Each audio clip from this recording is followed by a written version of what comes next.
হাসিনা কিন্তু ইন্ডিয়াতে আসলে জনপ্রিয়। ভারতে গেলে দল মত নির্বিশেষে সকল দলই হাসিনাকে ভোট দিবে। সেখানে মুক্তির জায়গাটা দখল করলে একটু ভালো হয় না? বড় দেশের প্রধানমন্ত্রী হওয়ার জন্য তাকে অ্যাডভাইস করা দরকার। Because she has been rejected by the people so that ইন্ডিয়ানরা তাকে ভালোবাসে দল মত নির্বিশেষে।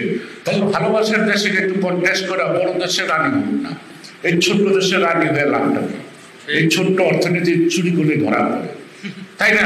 আর বড় অর্থনীতির মধ্যে হাত দিলে ধরা পড়ে না।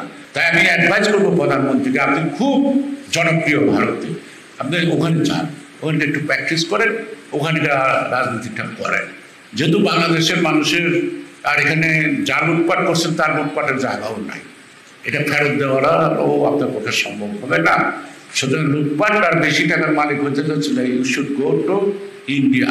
ভারতের সাথে আমাদের সাথে একটু তফাৎ, ওরা ফুটপাতের দোকানদার থেকে আরম্ভ করে একদম বড় কর্পোরেট হাউস পর্যন্ত তারা কিন্তু তাদের দেশকে ভালোবাসে, তার বেনিফিটকে লস করে কাউকে বেনিফিট দেয় না। তো সেইটা আমরা আমাদের দেশে, আমাদের সেই দেশের প্রতি যে ভালোবাসাটা, সেটা আমরা কতটুকু সৃষ্টি করতে পারছি। যারা আমাদের সীমান্ত রক্ষা করবে, কেন করবে? না করলে তো কোনো দায় নাই। কেন দায় নাই? আগে ছিল বিডিআর, বাংলাদেশ রাইফেলস, এখন হচ্ছে বিজিবি, অর্থাৎ রাইফেল হাতে নাই, তাই গুলি খাও ডেলি। বাংলাদেশের টোটাল মানচিত্রতে ফেলানোর মতো কাঁটাতারে ঝোলানো আছে।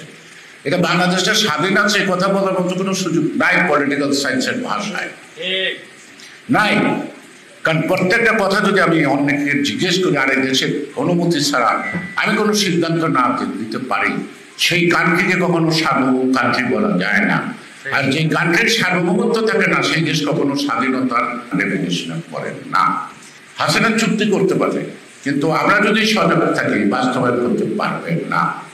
কারণ একটা আনপপুলার গভর্নমেন্ট দিয়ে নেতিবাচক দায় আমরা নেব না। কেন বলতে পারবো না? কেন প্রতিষ্ঠানের ভাবমূর্তিটা তারা রক্ষা করার জন্য স্টেটমেন্টটা করতে পারবো না? সুতরাং তাহলে আজকে কি একটা সিবিও কি বেঞ্জিনের মতো টাকার মালিক হয়েছে? একটা এসপিও কি বেঞ্জিনের মতো টাকার মালিক হয়েছে? নিশ্চয়ই হয় নাই। তো সেই কারণে আজকে দেখেন পিএসসি, যেখানে মেধা যাচাই করা হয়, এখানে চাকর বাকর ড্রাইভার থেকে আরম্ভ করে ডাইরেক্টর পর্যন্ত প্রশ্ন পাস করে কত কোটি কোটি টাকার মালিক। আমরা যাবোটা কোথায়? এই দেশটা কে চালাবে? আমার মনে হয় সকল ব্যর্থতা বা অর্জনের মূল বাধাটা হলো অর্থাৎ আমাদের দেশপ্রেমের ঘাটতি আছে। সে কারণেই আমাদের রাজনীতিবিদ যারা করেন, তারাও যদি সম্পদের দিকে দৌড়ায়, তাহলে দেশপ্রেমিক সৃষ্টি হবে কি করে? একটা আইডিওলজি পিপুলস ফলো করবো নেতাকে, সেই নেতার চলন বলন সব কিছুই ফলো করবো।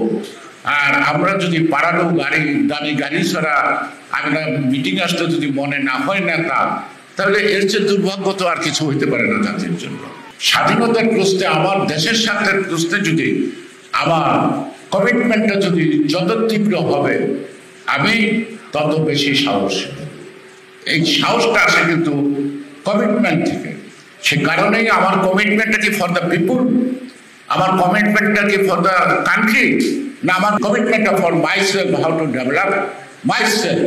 এটা যদি রাজনৈতিক অঙ্গনে দেখি আমরা, তাহলে তো জনগণ আমাদের সাথে আস্থা জ্ঞাপন করে রাস্তায় রক্ত দিতে কেন আসবে?